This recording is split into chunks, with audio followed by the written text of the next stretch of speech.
안녕하십니까. 1회 모의 시험을 하게 되었는데, 원래는 여러분들과 얼굴을 보면서 이렇게 시험을 치고, 그리고 제가 거듭하고 첨삭을 하고 이렇게 진행을 해야 하는데, 지금 코로나로 인해서 비대면으로 수업을 진행해야 하는 상황이 되었습니다. 그래서 우리가 지금까지도 아주 힘들었는데, 또 이렇게 비대면이 되고 라고 이게 비대면이 되고 또 올해 연장이 되고 이러니까 저도 그렇고 여러분들도 그렇고 공부하는데 많이 힘들 걸로 생각을 합니다. 그래도 힘드는 중에도 좀 힘을 냈으면 좋겠다. 그리고 우리가 보면 지금 또 어려운 시기이지만 이것도 우리가 이겨낼 것이다 라는 그런 생각을 하게 되었습니다. 그래서 제가 오늘 오다가 커피를 한 잔 마시려고 커피를 사러 들어갔는데 그 안에 보통은 북적거리고 그러는데 사람이 아무도 없는 겁니다. 그래서 제가 도착하는 시간이 8시 51분인가 그랬는데 8시 26분부터 그 사이에 앞에 4명이 있고 커피를 사는데 이름을 다 적어야 되더라고요. 8시 26분 다음에 제가 8시 51분인데 약 25분 동안 저 혼자 그렇게 왔더라고요.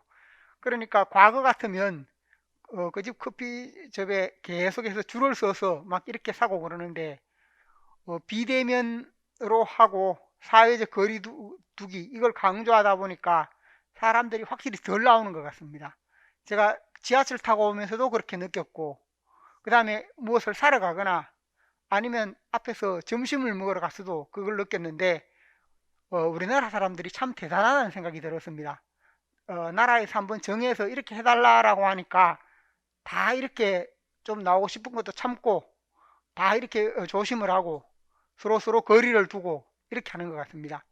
이렇게 하는 걸 보면서 야, 이 코로나가 아무리 독해도 결국 우리나라 사람한테는 안 되겠구나. 우리나라 사람이 충분히 이겨낼 수 있겠구나 이런 생각이 들었습니다. 그래서 우리가 다 같이 힘들지만 조금 더 힘을 내서 이 코로나를 물리칠 수 있도록 그렇게 했으면 좋겠습니다. 여러분과 이렇게 접촉을 하면서 마지막 모의고사에서는 이렇게 제가 첨삭을 하는 부분이 중요한데 그래서 첨삭에 해당되는 부분은 어떻게 하느냐 하면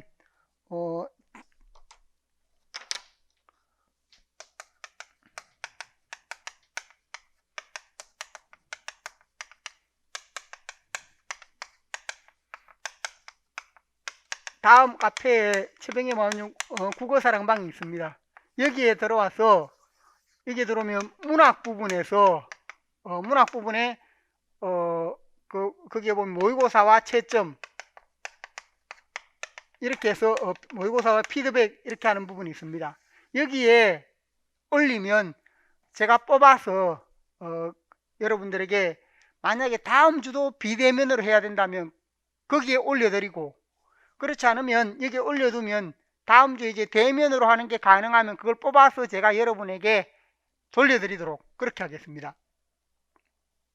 그래서 모의 시험에서는 문제 부분을 유사한 문제를 풀어보는 부분도 중요한데 제가 모의 시험에서 가장 강조했던 것이 문제 파악과 답안 쓰기, 특히 답안 쓰기 부분입니다.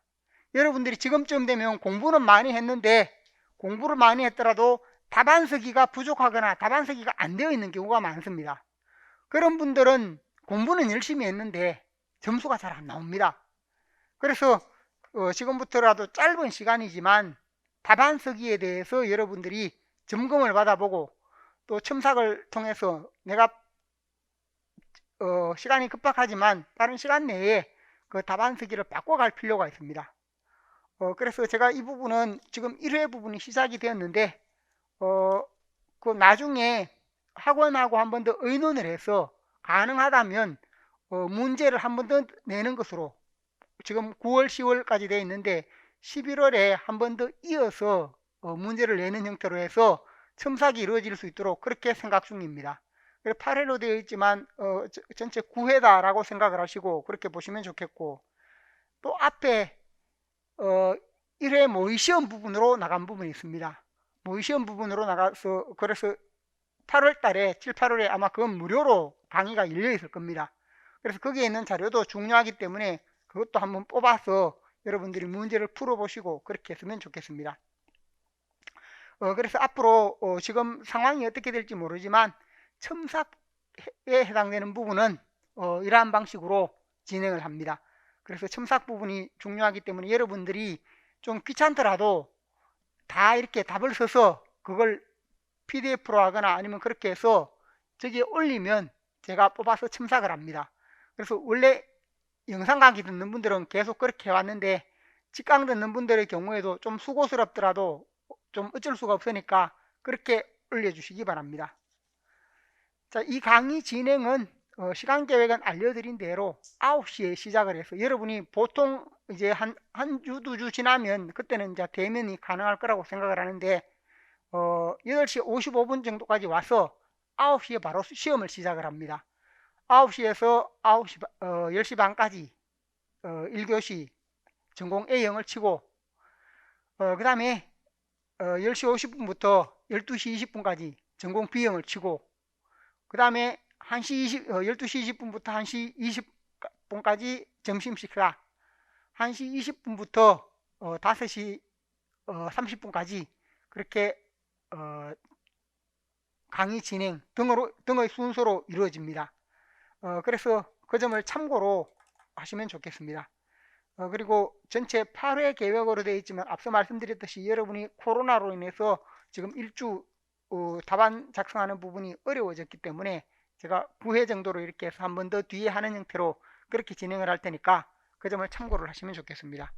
그리고 강의 들으면서도 단순히 무엇이 적중한다라는 그런 부분도 중요하지만 더 중요한 것은 여러분이 문제를 잘 파악할 수 있도록 그리고 그 문제가 제시되었으면 출제 의도를 고려해서 답을 잘 작성을 할 수 있도록 그게 가장 중요합니다.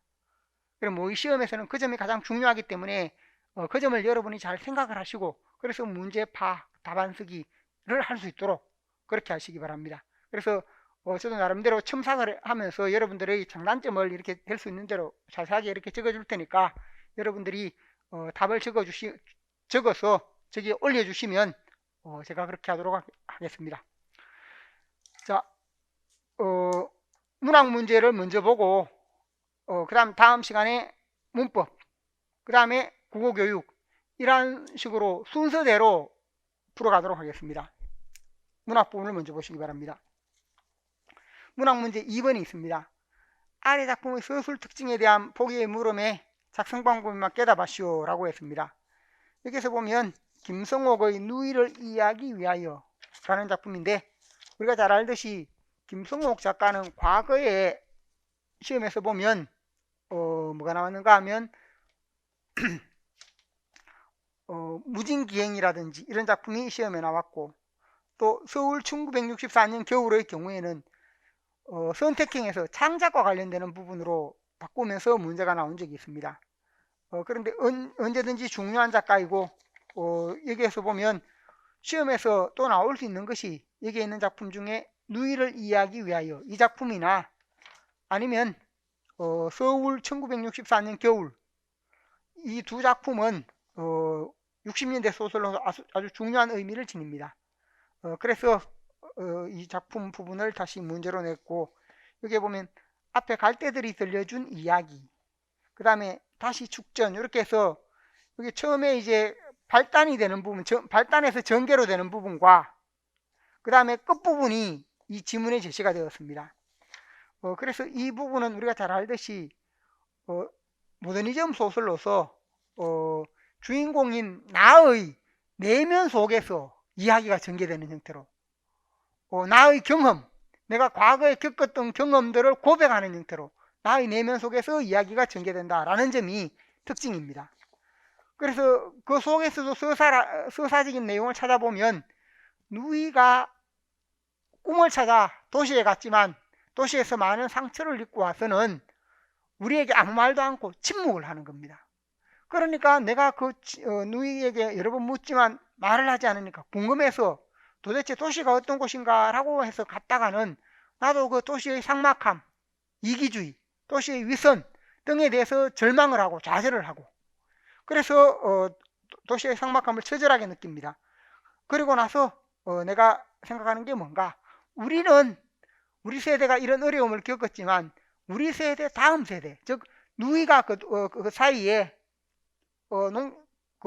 귀향한 누이가 결혼을 했고, 그래서 조카를 낳았기 때문에, 아이를 낳았기 때문에 그 아이는 아이 세대는 우리가 겪었던 이 어려움을 겪지 않았으면 좋겠다 라는 내용으로 이어지는 부분이 있습니다. 그래서 문제 부분에서 보면 보기 부분에 위의 작품은 서술상 여러 가지 특이한 면이 있는데 통상적인 플롯 구조를 따르지 않는다. 그런 내면 속에서 진행되다 보니까 인물, 사건, 배경이 주인공 나의 내면의 속에 재구성되어 관념, 추상적 경향을 보여준다. 그리고 위의 작품에서 나는 자주 우리로 대치되어 사용되는데, 그때 우리는 누이를 뺀 가족을 의미하기도 하고 때로는 나와 누이까지 의미하기도 한다. 또 때로는 나와 현상적 청자 혹은 독자들까지도 의미한다.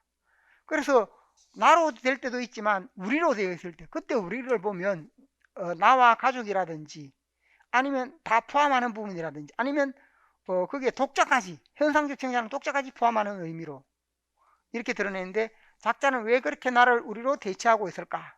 왜 그렇게 우리로 대체할까? 라고 했을 때 그래서 이 보기에 기억에 적절한 답변, 바로 이게 당대 사회 겪는 문제, 당대 사회의 문제를 확대하기 위한 것. 그래서 이 부분은 크게 어려운 부분은 아닙니다. 우리가 보면 나에서 우리로 된다라고 했을 때 그래서 이것은 시에서 보면 우리가 고정희의 우리 동네 구자명시 이렇게 했을 때 그 구자명에서 여인으로 이렇게 함으로써 한 개인에서 사회 전체가 겪는 문제를 확대되듯이 이게 나에서 우리가 되는 것도 같은 의미라는 겁니다. 두 번째, 위의 답변과 관련해 나가 가장 바라는 바를 예문에서 찾아 두어 줄로 제시할 것. 가장 바라는 바가 뭔가? 라고 할 때 여기서 답의 후보가 될 수 있는 게 뭐냐 하면, 답안 후보가 될 수 있는 게 마지막 단락, 마지막 부분 속에 쭉 읽어가다 보면 세부 내용 속에 보면 구원받을 미래인 이 부분이 있습니다.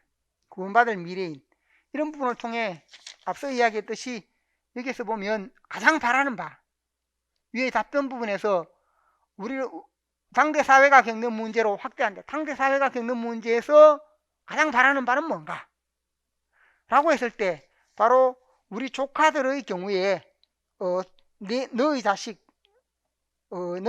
우리가 그것을 겪었다는 이유로서 구원받을 미래인, 우리와 같은 아픔을 겪지 않고 구원받는 그런 미래인이 아니겠는가 라고 할 때 구원받을 미래인, 이 부분이 답이 됩니다. 여러분이 답을 좀 잘못 쓰다 보면 나의 기도로 쓴다든지 이런 식으로 답을 쓸 수도 있는데, 나의 기도라고 했을 때 기도의 내용이 뭐냐? 구원받을 미래인입니다. 그럼 여기에서 가장 바라는 바라고 할 때 기도 자체가 아니고 구원받는 그 내용이 중심이 된다는 겁니다.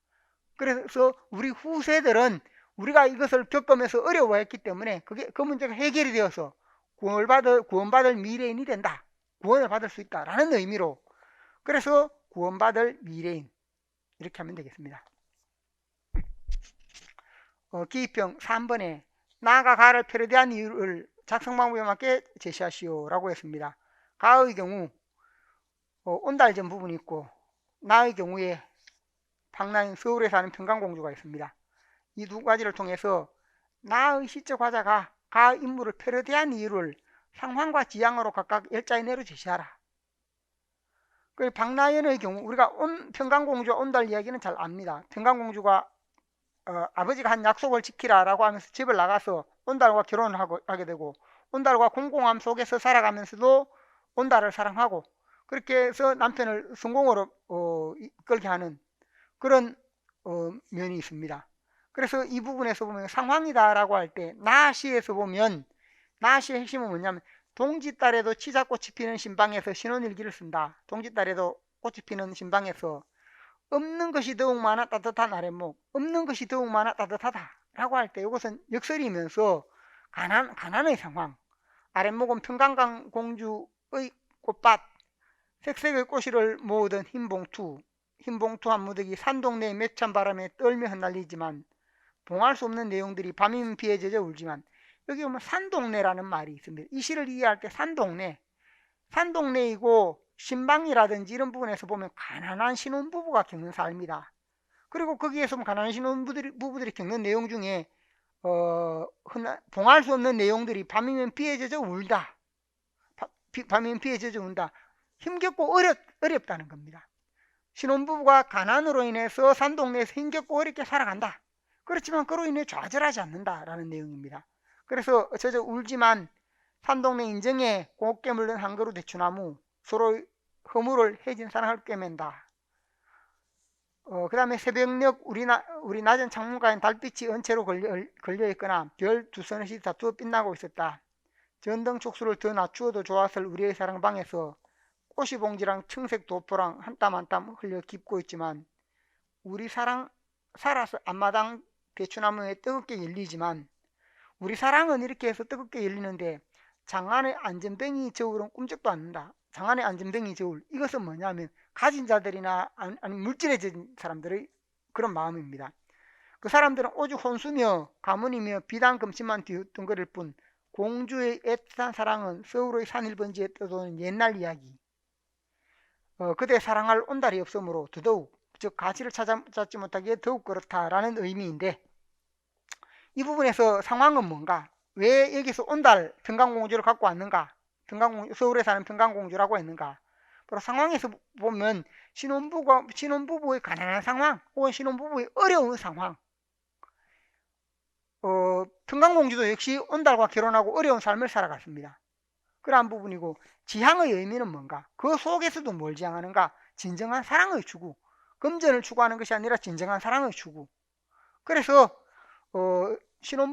부부가 힘든 상황 속에서 진정한 사랑을 추구하는 그런 내용이기 때문에 평강공주와 온달의 사랑이라는 그 이야기를 가져와서 이 시를 썼다라고 할 수 있습니다. 그래서 상황, 지향의 의미로 이렇게 답을 쓰면 되겠습니다. 제가 1회, 2회 부분에 쓰는 부분은 보통 최근의 우리 문제들을 보면 괄호에 단순 단어로 채우는 그런 문제들이 많습니다. 뒤에는 그런 문제도 낼 텐데, 출제자가 누군가에 따라서 이런 부분에서처럼 간단하게 핵심 설명을 요구하는 형태로 이렇게 답을 요구하는 경우도 있습니다. 그러니까 비어진 괄호를 제시하거나 아니면 핵심 내용을 제시하거나 이런 부분이 다 우리 문제로 나오기 때문에 그렇게 이해하시면 좋겠습니다. 근데 주의할 것은 이런 문제들에 길게 답을 쓸 필요가 없습니다. 또 꼭 서술형으로 문장형으로 끝맺을 필요도 없습니다. 핵심에 해당되는 것을 기입형은 뭐냐면 핵심을 한마디로 아니면 최대한 간략하게 그렇게 제시하는 게 기입형의 특성입니다. 그런데 반드시 길게 쓰려고 하지 마십시오. 짧게 핵심을 골라서 묻는 것에 딱 맞추어서 그렇게 쓰면 됩니다. 자, 그래서 3번 부분 그 세부 내용을 제시하면 되겠습니다. 서술형 5번에 넘어가면 아래 작품 읽고 물으면 막 대답하시오 라고 했는데, 이 부분 가의 경우 나의 경우 이렇게 제시가 됐고, 가는 유치원의 바위, 나의 경우 가요 바위처럼 해서 민중가요로 바위처럼 하는 부분이 있습니다. 둘 다 바위, 굳건한 삶 등을 드러내는 내용이 비슷한데, 유치원의 바위와 가요에서 바위처럼 이렇게 해서 이 내용 부분이 가의 경우에는 시이지만 나는 노래입니다. 그래서 이 부분은 시와 노래로 비슷한 내용을 보여주는 그런 다른 작품을 제시해도 됩니다. 그래서 이런 부분들이 크게 많지는 않기 때문에 제가 문제풀이 속에서는 박용철 시인의 나도야 간다 라는 박용철 시인의 시가 있고, 그 다음에 김수철이 노래로 불렀던 80년대 노래로 불렀던 그 내용이 있습니다. 그것도 제가 찾아서 문제로 만들어 놓은 부분이 있습니다. 그와 마찬가지로 이런 부분이 문제로 나오면 물을 수 있는 것은 내용 차이, 첫 번째는 내용의 차이, 두 번째는 담겨 있는 부분에 이걸 전달할 때 그 효과가 어떻게 갖고 다른가 라는 부분을 물을 수 있습니다. 그래서 첫 번째 부분에서 가와 나의 차이점을 시적 화자 및 화자가 지향하는 세계, 화자 부분에서 유치원의 바위는 나로 나와 있습니다. 나에서는 우리로 나와 있다. 그래서 가의 경우는 보면 나로 제시되어 있어서 개인이고 나는 우리로 제시되어 있는데, 화자가 지향하는 것은 가는 자신의 삶에 대한 성찰을 통해 굳건한 삶을 지향한다. 삶의 성찰, 개인적 문제입니다. 나는 여럿이 함께 힘을 모아 올바른 사회를 건설하자. 그래 바위처럼 굳건하게 우리가 마침내 해방 세상이라고 해서 올바른 사회를 건설하려는 마음, 그것을 드러냈다라고 해서 이런 부분이 차이점이 될 수 있습니다. 그 다음에 두 번째 문제에서 가의 시와 나의 노래를 독자들이 각각 갈래로 수용할 때 어떤 차이가 있는가? 시를 수용할 때는 시 내용에 집중하고 구성 요소에 대한 분석적 이해가 가능합니다. 시를 보면 찬찬히 훑어보면서 의미를 파악하고 할 수 있는데, 노래로는 우리가 한번 듣고 지나가면 어떤 의미이거나 대체적인 의미는 이해가 되지만 그것에 대해 어떤 비유가 있거나 상징이 있거나 반응가 있거나 엑셀이 있거나 이게 잘 모르는 경우가 많습니다. 왜냐하면 귀로 듣고 금방 지나가기 때문입니다. 그래서 시 내용에 집중하고 구성 요소에 대한 분석적 이해가 가능한데, 노래는 가사 내용은 알더라도 구성 요소에 대한 분석적 이해가 이루어지기 어렵다 하는 점.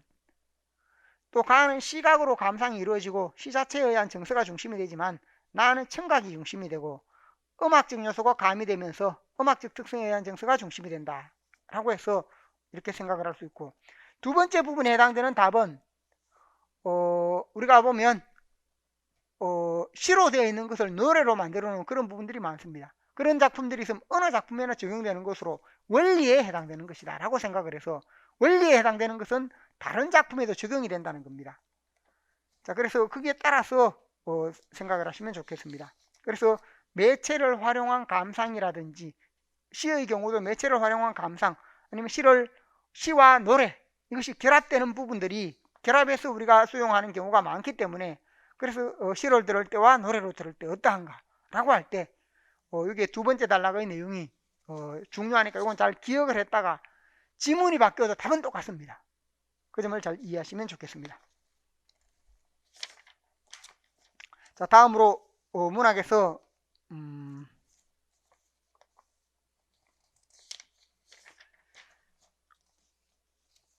11번 부분으로 넘어갑니다. 11번에 보면 아래 가나의 형성 과정을 바탕으로 작성 방법에 맞게 서술하시오. 정석가와 그 다음에 만전춘 별사 부분이 제시가 되었습니다.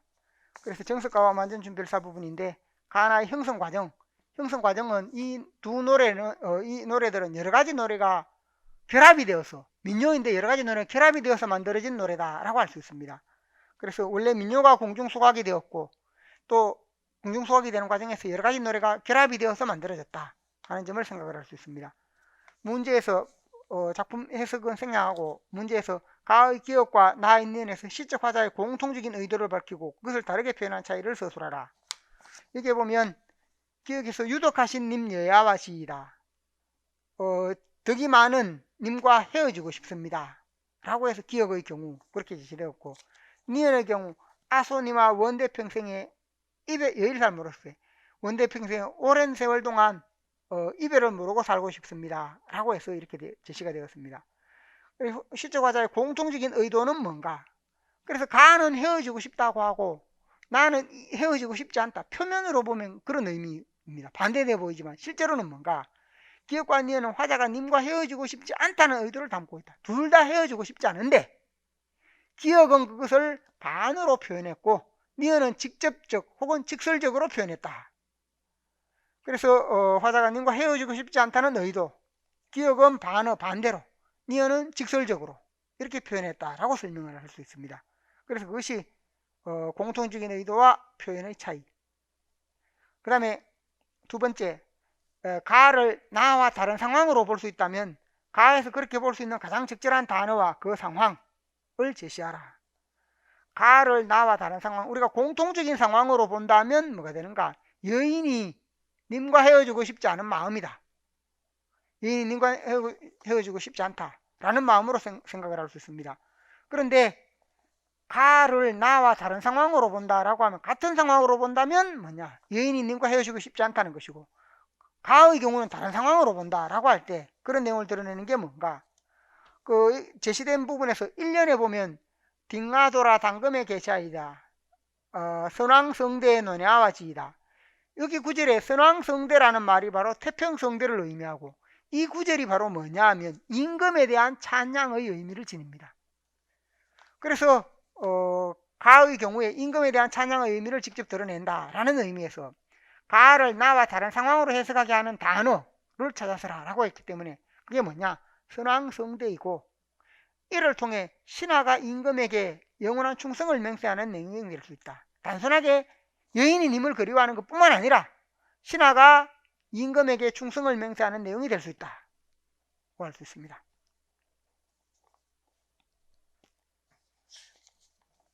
자, 다음으로 12번에 아래 작품 읽고 기본 관례의 특징과 관련하여 작성 방법에 맞게 서술하시오. 기본 관례의 특징, 여기서 보면 가의 경우 백석의 여성, 나의 경우 현진건의 고향, 이렇게 제시가 되었습니다. 백석의 여성은 원래는 이 작품의 경우에도 서사적 특징, 서정적 특징과 서사적 특징이 함께 잘 드러나는 작품입니다. 이 작품을 바탕으로 제가 과거에 서사적 특징을 묻는 문제를 많이 냈는데, 그 서사적 특징은 뒤에 정리가 되어 있습니다. 가의 서사적 특징, 이렇게 해서 가 작품에 대해서 서사적 특징도 있다. 서정시이면서도 서사의 특징을 지닌다는 겁니다. 그 다음 나의 경우에는 서사갈래 그 자체입니다. 그래서 나의 밑줄 친 기억을 가와 나 작품 각각의 기본 갈래, 가는 서정 갈래, 나는 서사 갈래로 제시할 때 어떻게 제시했는지 내용과 형식면에서 각각 서술하라. 내용 형식면에서 가의 내용면에서 보자면 가의 경우 서정 갈래 내용에서 여성의 이야기를 겪거나 들은 나가 1년 사행에서 보면 서러워하는 정서, 나는 불경처럼 서러워졌다. 그래서 그 여인이 과거의 삶도 서러웠는데 그걸 알고 있는 부분인데 내가 지금 그 여인을 다시 만나보니까 서럽다, 여전히 서럽다라는 의미로 그래서 서러워하는 정서, 서정갈래는 정서의 표출이 중요하다라고 할 수 있습니다. 그래서 우리가 서정이라고 할 때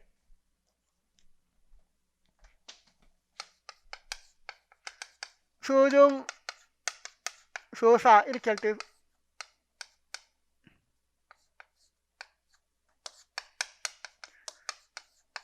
서정이라는 것은 뭐냐면 이게 정이라는 게 정서라고 했습니다.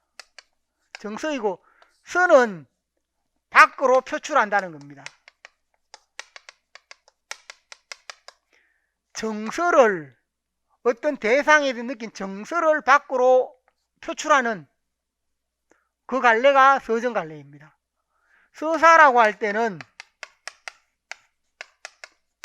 이 부분에 서사라고 할 때 사건, 여기 순서가 있는 이야기이다. 순서 있는 이야기를 차례를 의미합니다. 이야기, 즉 순서가 있는 이야기를 차례대로 제시하는 것. 여기 여기는 이야기 중심이 되고 차례대로 배열하고 제시하는 것. 그러니까 우리가 뭐냐 하면 서사갈래라고 할 때 발단 전개 위기 절정 결말이라고 하는 게 이렇게 이야기 자체로 길게 이야기가 이어진다는 그런 의미입니다.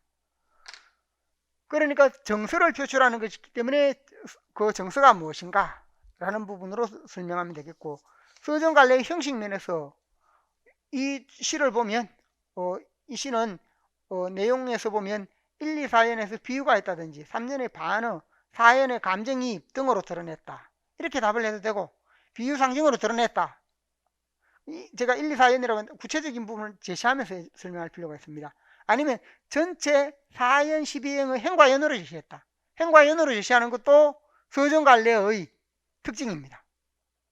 그래서 이런 방식으로 답을 쓰면 되겠고, 그 다음에 나의 경우, 나에서 기억은 내용면에서 떠돌아다니는 민중과 가정순환을 겪은 여인이라는 인물, 또 어릴 적 알던 여인이 유곽에 팔린 후에 온갖 고생을 한 사건, 그러니까 사건에 해당되는 인물 사건 등에 사건에 해당되는 내용이 있고, 형식 면에서 1인칭 관찰자 시점을 통해 그가 겪은 사연을 제시하는 형태로 1인칭 관찰자 시점을 통해서 제시하고 있다. 그래서 이러한 부분들이 그 내용에서 보면 서정갈래, 서사갈래 가장 좀 단순한 형태의 문제의 부분입니다. 자, 여기까지가 A형에 해당되는 문제였습니다. B형 부분에서 바로 들어가서 2번. 아래 두 작품을 고려하여 보기의 빈칸에 각각 적절한 표현 요소를 제시하되 비유의 유형으로 제시하시오 라고 했습니다. 우리가 비유의 유형이다 라고 할 때 비유 속에 우리가 보면 크게 나누어 보면 비유 속에 뭐가 있습니까? 직유, 언유, 의인화도 비유의 일종으로 본다 라고 했습니다. 의인화, 그 다음에 대유라고 해서 제유와 환유, 어떤 경우에는 과장까지도 비유로 이렇게 포함하는 경우가 있는데, 과장은 빼고 이런 부분들이 보통 비유에 해당된다라고 할 수 있습니다. 그 중에 가시에서는 뭐가 잘 드러나는가? 우리 시 중에 가의 경우 이 환유에 해당되는 표현이 가장 잘 드러납니다. 환유는 뭡니까? 원관념이 드러나지 않으면서 원관념이 생략된 언유의 형태. 그래서 어떤 사물을 다른 사물로 표현하되 원관념이 제시되지 않은 것을 말합니다. 그래서 여울에 몰린 어느 때라고 하게 되면 이것이 뭐냐면 춤추기 위해 사람들이 몰려있는 모습. 춤추기 위해 사람들이 몰려있다. 이걸 여울에 몰린 어느 때 이렇게 표현하는 겁니다. 삐빅꽃 손들이 둘레를 짜면 달무리가 빙빙 돈다. 달무리 하는 것은 사람들이 손을 잡고 춤을 추면 돌아가는 겁니다. 강강수 원래 목을 빼면서 얼음이 솟고 백장미밭에 공작이 취했다. 백장미밭은 흰 달빛, 흰 달밤. 공작은 춤추는 사람들. 그러니까 다 이런 것들이 환유가 됩니다. 여러 가지 부분에 환유가 드러납니다. 그 다음에 달빛이 배이면 술보다 독한 것. 기폭이 찢어진다. 갈대가 쓰러진다. 기폭, 갈대 이런 것도 다 환유가 됩니다. 그래서 이 시 전체에서 보면 표현 중에서는 환유에 의한 표현이 두드러진다. 환유는 뭔가? 바로 원관념, 보조관념이 있을 때 보조관념만 제시가 되어서 보조관념 사물이 원관념 사물을 드러내는데 원관념 자체는 직접 제시되지 않은 그런 형태의 표현이다 라고 할 수 있습니다. 나의 경우에는 감각적 표현과 함께 의인화가 두드러집니다. 나에서 말은 잎사귀에 도토리알 얼굴 부비는 소리. 도토리알이 얼굴을 부빈다. 후두둑 뛰어내려 저마다 멍이 든다. 반들거리는 몸 위로 늦가을 햇볕 발 디디는 소리. 이런 경우도 의인화. 늙은 잠자리 채머리 뜨는 소리. 맷돌 속에 껍질 타지면 가슴 동당거리는 소리. 사가락 고운 뼈가루 저희끼리 소곤대며 어루만져주는 소리 등등으로 이렇게 보면 다 의인화가 되어 있습니다. 그래서 제시가 되어 있고 모든 소리 흘러들어간 뒤에 비로소 생겨난 저 고요, 저토록 시끄러운, 저토록 단단한 이렇게 되어 있습니다. 여기서 김선우 단단한 고요 이렇게 제시가 되었죠. 내용에 보면 가나는 제재도 주제도 다르지만 읽다 보면 어떤 공통점이 있다. 맞아, 모두 두 작품 모두 다양한 이미지를 통해 감각적으로 표현하고 있다. 이미지에 의한 감각적 표현, 이게 공통점이다. 그 중에 특히 시각적 이미지를 통해 풍경이나 대상을 그려낸 부분이 많다는 점도 공통점이다. 그럼 다른 표현에는 어떤 점이 있을까? 내 생각에는 가에서는 앞서 말했듯이 환유가 두드러지고 나에서는 의인화도 드러나고 의인화와 함께 열거, 여러 가지로 나열을 하고 있으니까 열거가 두드러지게 사용되었다 라고 해서 여기서 보면 비유에서 환유와 의인화라고 했는데 의인화의 경우에도 우리가 비유의 일종으로 보고 있다 하는 점을 생각을 하시기 바랍니다.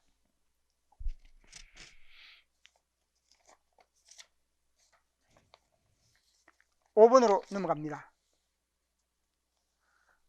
5번에 아래 가나에 나타난 사랑을 중심으로 감상할 때 작성 방법에 맞게 서술하시오 라고 해서 사랑 부분이 있습니다.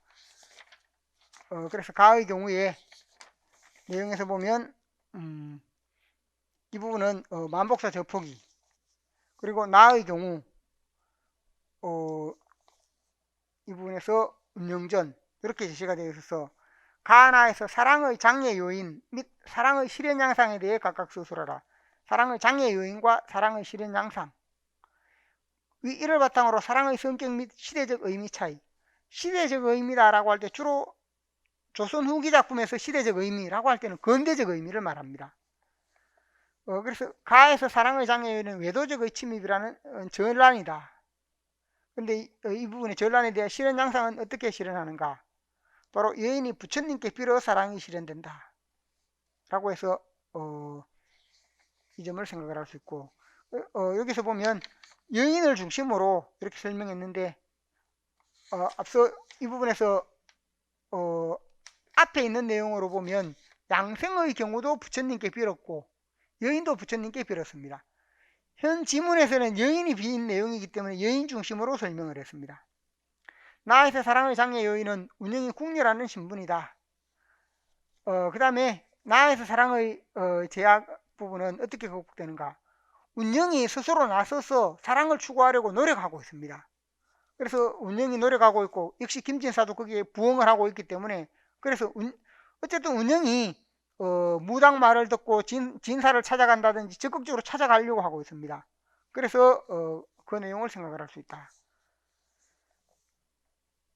그래서 사랑의 실현 양상을 설명했고, 두 번째는 위 1을 바탕으로 사랑의 성격 및 시대적 의미 차이를 서술하라. 여기서 뭐 사랑의 성격, 가에서 사랑은 부처님이 맺어주는 환상적 낭만적인 것이다. 가의 사랑 이렇게 말을 하면 그 사랑은 부처님에 의해서 점지해주는 맺어주는 그런 사랑이다 라고 할 수 있고, 나에서의 사랑은 그 지배층이 안평대군이 반대를 하는데도 불구하고 이렇게 김진사와 운영이 서로 만나려고 노력을 하고, 또 안평대군의 경우 정신적 사랑을 추구함에도 여기서는 육체적 사랑을 추구하는 그런 내용이 있습니다. 그래서 이 나의 경우에는 중세 윤리적 제약을 벗어나서 욕망을 추구한다. 또 중세의 어떤 신분제도를 벗어나려고 한다. 라는 점에서 근대적 의미를 지닌다. 또 인간성의 해방이라는 점에서도 근대적 의미를 지닌다. 라고 할 수 있습니다. 자, 그래서 이러한 부분을 보시면 되겠습니다. 그 다음에 6번 시대적 의미라고 할 때는 조선 후기 작품은 항상 어떤 요소가 시대적 의미에서 근대적인가 이 점을 잘 찾아서 제시를 해야 됩니다. 중세의 성격을 벗어나서 근대적인 요소다라고 할 때 제 문학사 도표 부분에 보면 고전 문학사 도표 부분에 그 내용이 잘 정리가 되어 있습니다. 그래서 그 부분을 바탕으로 조선 후기 작품에 대해서는 여러분들이 그 점을 잘 이해하시면 좋겠습니다. 6번에 아래 가나를 바탕으로 작성 방법에 맞게 서술하시오. 가의 경우 청삼별곡, 나의 경우 성삼별곡 이렇게 제시가 되어 있어서 청삼별곡도 시험 나온 지가 몇 년이 되었고 송강정철의 성삼별곡은 한 번도 안 나왔습니다. 그래서 이 두 가지를 묶어서 냈는데 두 편 다 언제든지 나올 수 있는 작품이다 라고 생각하시면 되겠습니다. 둘을 제시하고 가나에서 사회문화적 배경이 가장 잘 드러나는 행을 찾아 시적 화자를 같은 계층으로 볼 때의 배경을 각각 밝혀라 라고 했습니다. 시적 화자를 같은 계층으로 본다. 그래서 귀족이거나 혹은 사대부거나 이렇게 생각을 해야 되겠죠. 가의 경우에 오리도 가리도 없음 밤은 어띠허리라 이 부분이 되겠습니다. 그래서 이것은 무신의 난으로 인한 문신들의 고난이 사회문화적 배경이다. 왜 이렇게 문신으로 한정이 되는가? 시적 화자를 같은 계층으로 본다. 그 벼슬 하는 사람, 남성, 즉 문신 계열로 본다는 겁니다. 문신 계열로 보라라고 했기 때문에 이렇게 설명할 수 있습니다. 그렇지 않다면 가의 경우에 문신들이 아니라 이 부분의 경우 떠도는 민중들이라거나 여인들이거나 다양한 답이 가능합니다. 그런데 나와 같은 계층으로 볼 때 나의 경우가 사대부 혹은 신하이니까 가의 경우 문신으로 한정될 수밖에 없다 하는 점을 잘 생각하시기 바랍니다.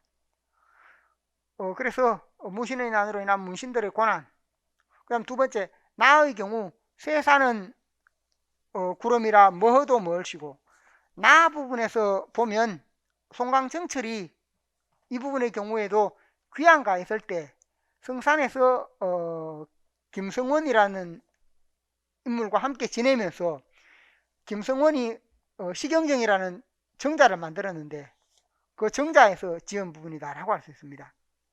중량 아랫부분에 보면 하늘 상기실제 하늘이 만드실제 곧 무심할까마는 어찌한 시운이 일락벼락하였는고 시대의 운수가 일어났다가 사라졌다 하는구나. 시대의 운수라는 게 그래서 이 부분도 일부 요소에서 보면 현실적인 요소가 있습니다. 시대의 운수가 일락벼락하였다. 모를 일도 하거니와 애달음도 그지없다. 모를 일도 많고 애달품도 많구나. 기산의 늙은 고불 귀는 어찌 씻었던가. 박소를 핑계하고 조장이 가장 없다. 기산의 늙은 고불 이렇게 할 때 이건 소부와 허유의 고사라고 할 수 있습니다. 소부와 허유의 고사다라고 해서 어떤 사람이 그 당시에 보면 요임금이 아주 태평성대를 만든 임금인데 요임금이 이제 후계자를 구하려고 정치하는 부분 왕을 물려주려고 그래서 그 당시에 덕망이 있는 사람을 찾아갑니다. 그래서 그 사람이 소부라는 사람에게 찾아가서 당신이 왕을 하시오라고 했다는 겁니다. 그러니까 소부가 그 이야기를 듣고는 왜 나보고 그렇게 하라고 하느냐라고 하면서 가서 그런 말을 들었다고 귀를 씻었다. 나는 정치하고 담쌓고 사는 사람이다.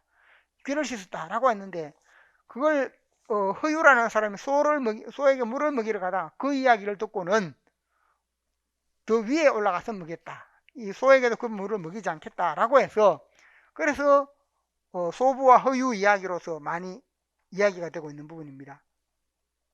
그래 고불 귀를 씻은 사람은 소부이고 박소리 핑계하고 조장이 가장 높다. 이건 허유에 관한 이야기고 고사가 있는 부분입니다.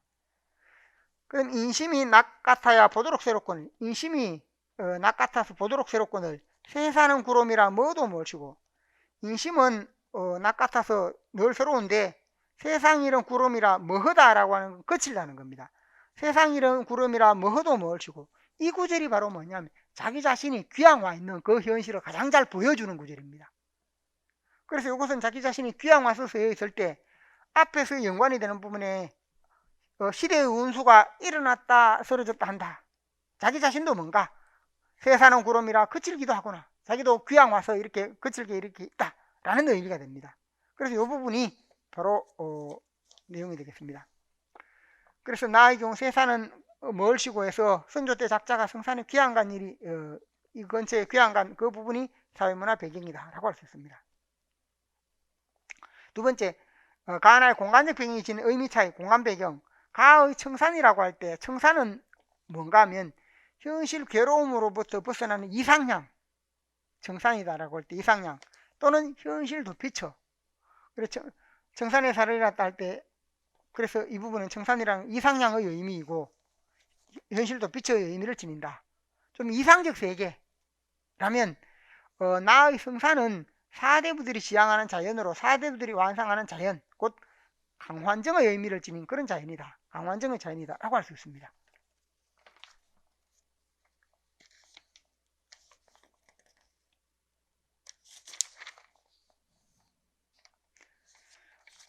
다음으로 9번에 아래 작품을 읽고 작성 방법에 맞게 서술하시오 라고 해서 가의 경우, 나의 경우 이렇게 제시가 되었습니다. 가의 경우에는 우리가 잘 아는 작품 중에 2장이 봄은 고양이로다. 나는 김광균의 와사등. 모더니즘 시의 관점에서 가와 나의 성격을 분류한 후 그 공통점과 차이점을 구체적 내용을 통해 서술하라 라고 했습니다. 그래서 이 부분은 우리가 모더니즘 시라고 하면서도 모더니즘 속에 그 경향을 따져보면 조금씩 차이가 있는데 넓은 의미로 우리가 모더니즘 시라고 합니다.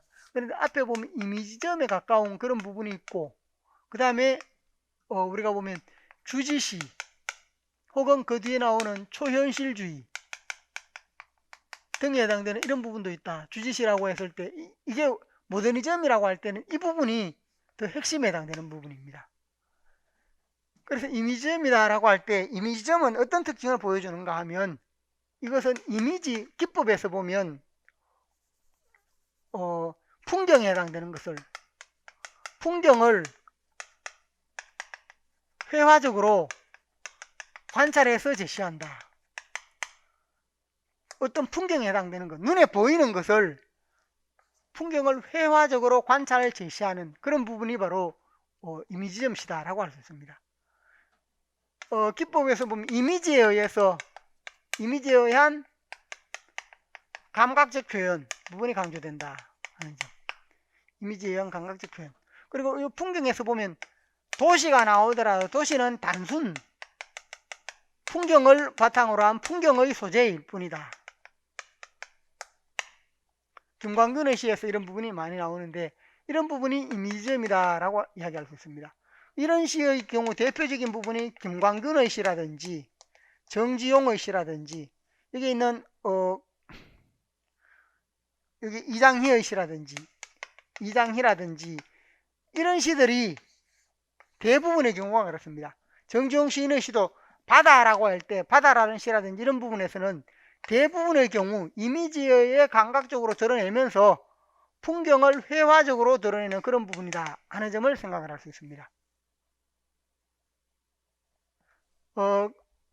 그런데 이 부분에서 보면 나중에 주지시로 넘어오면 도시 문명, 도시라고 할 때 자본주의입니다. 자본주의에 대해서 대한 어떤 비판이라든지 이 비판이라는 지적 인식을 바탕으로 시를 쓴다.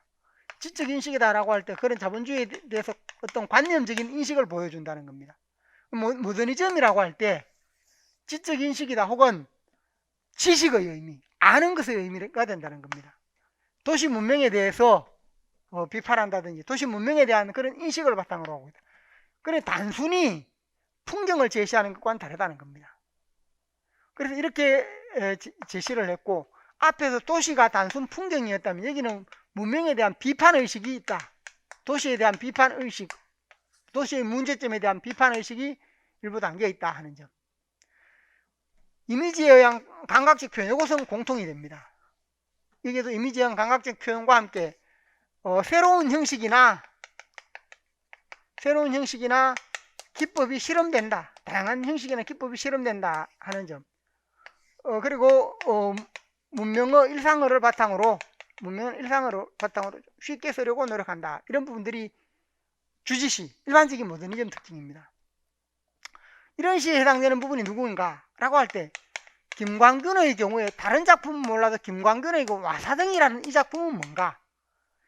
김광균의 대부분의 작품이 여기에 해당됩니다. 김광균 시인의 시에서 대부분이 여기에 해당되는데 와사등이라는 것은 와사등은 여기에 해당된다는 겁니다. 그래서 이런 의미를 지니고 있다. 이 와사등에서는 뭔가? 자본주의에 대한 비판적인 식이 담겨 있기 때문입니다. 그래서 이런 점을 이해할 수 있고 그 다음에 우리가 이상의 시에서 우리가 잘 알듯이 오감도라든지 아니면 거울이라든지 혹은 운동이라든지 등등 이런 시들에서 보면 초현실주의적이면서 도시적인 부분에 대한 인식 또는 자본주의에 대한 비판적 인식 등을 보여주고 있습니다. 그래서 이러한 부분도 있다. 그 다음에 우리가 보면 김기림의 경우는 시에서 보면 바다와 나비는 표면으로 보면 뭐냐 하면 앞에 있던 이미지점에 가깝습니다. 그런데 시적 화자가 건대 추구하는 것이다. 시적 화자를 작가 자신으로 보고 건대 추구 경험과 실패, 건대 추구와 실패 이렇게 보면 모더니즘에 가깝다. 주지시에 가깝다라고 할 수 있습니다. 또 김기림의 시 하나 중에 태양의 풍속에서도 뭘 강조하는가 하면 바로 모더니즘 시의 추구를 강조하는 겁니다. 추구를 강조하는 부분. 그러니까 이런 작품들이 대체로 모더니즘에 해당되는 그런 내용이다 라고 생각을 할 수 있습니다. 그래서 여기서 가의 경우 가는 바로 이 계열이다.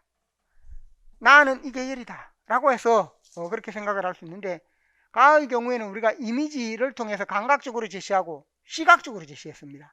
근데 나의 경우에 보면 차단한 등불이 하나 빈 하늘에 걸려있다. 내 홀로 어딜 가라는 슬픈 신호냐 라고 해서 도시 속에 방황하는 것이고 긴 여름의 황망이 나래를 줬고 너러서운 고층 창백한 묘석같이 황혼해지죠. 고층 빌딩은 묘석 같다. 고층 빌딩이 뭐냐면 도시가 묘석 같다. 찬란한 야경 무성한 잡초 같다. 야경은 또 잡초 같다. 둘 다 뭡니까? 이 부분이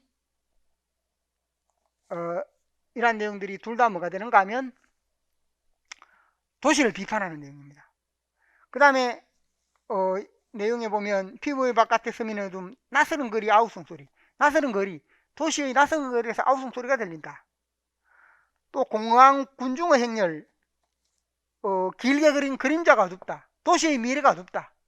그래서 이 작품의 경우가 나에서 있는 이 부분이 바로 뭐냐 하면 이런 주지시의 특징을 잘 보여준다는 겁니다. 그래서 이 시와 이 시의 차이를 통해서 우리가 뭘 이해할 수 있는가? 바로 모더니즘 속에서도 이미지를 추구하는 이미지점, 이장이나 김광근, 정지용 시인들의 시와 같은 그런 계열과 여기 있는 부분들이 주지적인 지적 인식을 바탕으로 하는 부분이 조금 다르다라는 부분을 설명할 수 있습니다. 김광근의 경우 대부분 외인촌, 추일서정 등의 대부분의 시는 여기에 해당됩니다. 그런데 와사등만 이 계열에 해당된다 라고 생각을 할 수 있습니다. 자, 그래서 이 문제에서 하는 것은 바로 그런 부분이다. 모더니즘의 관점에서 가나 성격을 분류한 후 공통점 차이점을 설명하라. 그래서 이미지점 계열, 모더니즘 계열인데 앞에서 본 가나 공통점은 뭔가? 모두 회화적 이미지를 중심으로 했고 이미지에서 감각적으로 표현하고 있다 하는 점은 공통점인데, 가의 경우 생동감한 느낌을 고양이에 빗대어 풍경을 관찰하듯이 드러내고 지적인 시은 없다. 나의 경우 자본주의 문명에 대한 비판을 제시하고 자본주의 문명의 미래를 부정적으로 제시하고, 그래서 문명의 문제점에 대한 지적 인식을 드러내서 주지적 시의 특징을 보여준다 하는 점을 생각을 할 수 있습니다. 자, 마지막에 문제가 있습니다. 가의 경우는 이 부분이 도요새에 관한 명상, 나의 경우에는 이청준의 줄, 가는 김은일의 도요새에 관한 명상, 이렇게 제시가 되었습니다. 둘 다 여기 부자관의 관계가 제시가 됐는데, 가 작품은 특이하게 1, 2, 3, 4부가 되어 있다라고 해서 1부는 병식이라고 해서 동생, 2부는 병국, 3부는 이 둘의 아버지, 현재가 3부가 이 부분입니다. 4부는 전지적 시점으로 병식이 나로, 병국이 나로, 아버지가 나로, 전지적으로. 그러니까 이 부분에는 시점이 1, 2, 3, 4로, 전체 4부로 이어지는데 1부는 1인칭 주인공인데 병식이 나로 나오고, 2부에서는 병국이 나로 나오고, 3부에서는 아버지가 나로 나오는데 현재는 가 부분이 3번 이 부분이다 라고 했습니다.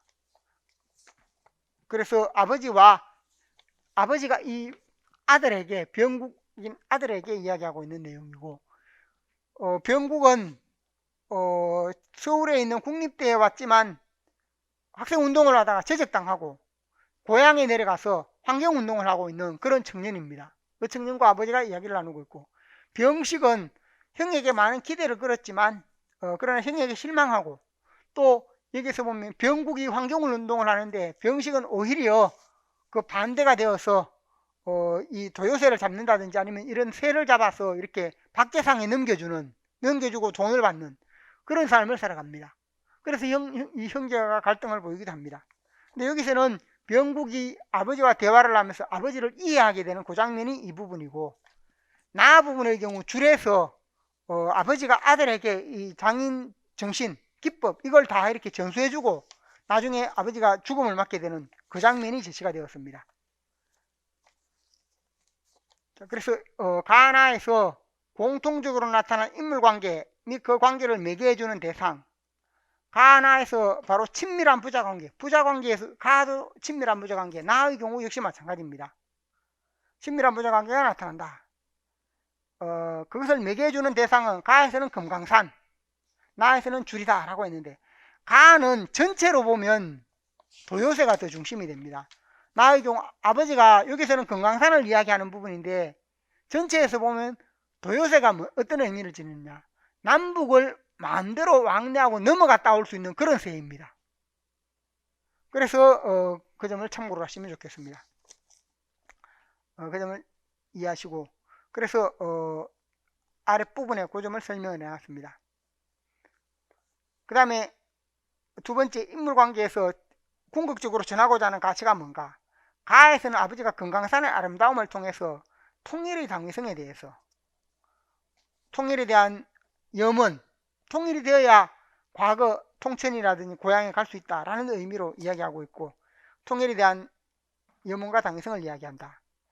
나에서는 아버지가 줄타는 방법을 이야기하면서 줄타는 장인이 지내야 할 가치, 장인정신, 줄을 타면서 가져야 할 마음 자세, 이걸 전하고자 한다라고 할 수 있습니다. 그런 부분이고, 그 다음에 여기에서 보면 그 성격의 차이가 뭔가, 아버지가 전하는 것에서 가는 사회적이다, 나는 개인적이다. 성격 부분을 보면 또 가는 관념적으로 전달 가능한 것이고, 통일에 대한 것, 나는 구체적이고 실체적으로 가능한 것, 줄타는 기능에 해당되는 겁니다. 가는 통일에 대한 인식이고 나는 기능이니까 구체적 실질적으로 전달이 가능하다라고 할 수 있습니다. 자, 그래서 여기까지 문학을 설명했는데, 다음 시간 문법인데, 문법은 원래 순서상으로 지금 제가 문학을 먼저 했지만 앞 시간에 이미 문법은 미리 강의를 해놨습니다. 제가 강의를 하면서 원래 문법을 처음 하다 보니까 문법 부분은 훨씬 더 구체적이고 자세하게 강의를 하고 있습니다. 문학은 이 부분이나 이 내용을 많이 좀 해왔던 부분이고, 그래서 좀 많이 다루었던 그런 부분들이 되기 때문에, 원래 문제에서나 이런 부분을 다루었기 때문에 핵심을 위주로 설명을 하고, 문법은 좀 더 구체적으로 강의를 했습니다. 그래서 이미 문법 부분은 강의가 이렇게 해서 컴퓨터를 통해서, 화면을 통해서 그렇게 강의를 하고 있습니다. 문법의 경우. 그래서 앞 시간에 문법은 미리 해놓았습니다. 자, 그래서 아마 여러분이 시간표대로는 지금 다음에 문법이 이어질 겁니다. 그렇게 이어지고 잠시 쉬었다가 국어 교육 분야에 대한 내용을 설명하도록 하겠습니다. 잠시 쉬었다 합니다.